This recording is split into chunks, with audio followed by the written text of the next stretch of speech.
Gastric artery. Excellent, ठीक है। और आ जाओ T12 के लेवल पे। T12 वाली ओपनिंग का क्या नाम है, कौन सा हाइटिस मौजूद होता है? आयोटिक है, इसमें हमारे पास थोरेसिक एयोर्टा और एसेंशियल वेन होता है। एक्सीलेंट। और मुझे ये बताओ, which is the lowest and most posterior opening on the diaphragm?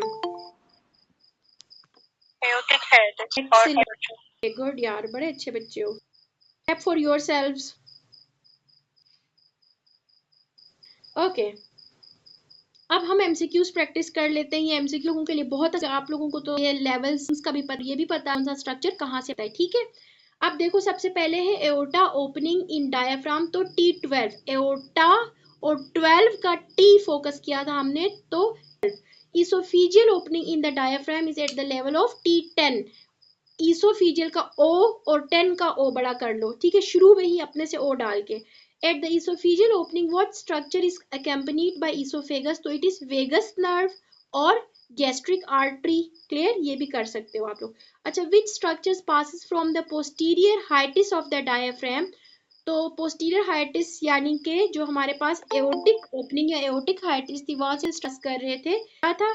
When था, ऐसे डक्ट थी। Clear?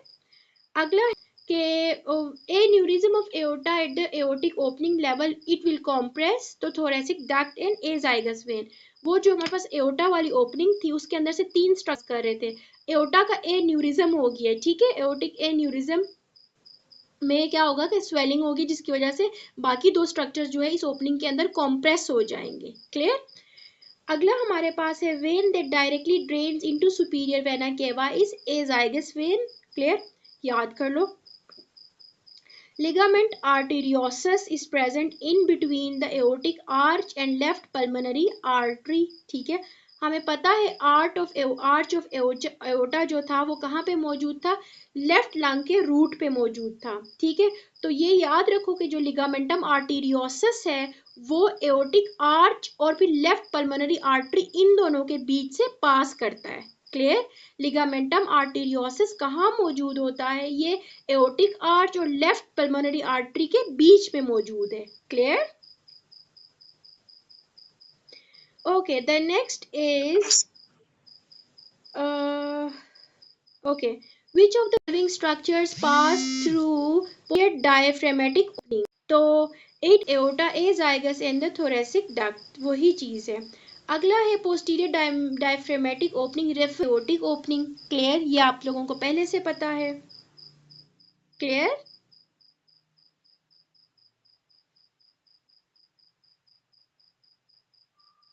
Okay, the next is in the aortic opening, if the diaphragm is constricted, which of the following structures will be compressed along with the aorta? So it is the same MCQ, it has been repeated, azygos vein and thoracic duct. The next is esophagus passes through the esophageal opening with the vagus nerve and esophageal vessels, ठीक है, यानी कि gastric artery.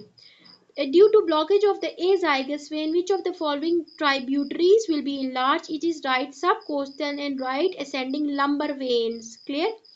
azygous vein directly superior में जाके हो रही, अगर तो इस वेन का कंप्रेशन किसी भी, तो जो वेसल्स इसमें हो रही हैं हो जाएंगे, हो जाएगी, वो नहीं हो, ठीक है। वो कौन सी पास है? तो है और डिसेंडिंग वेन्स, इनकी इंगॉर्जमेंट हो जाएगी, जो हमारा डिनेटेड ब्लड किया जाएगा, इंगॉर्ज होना शुरू। Am I clear?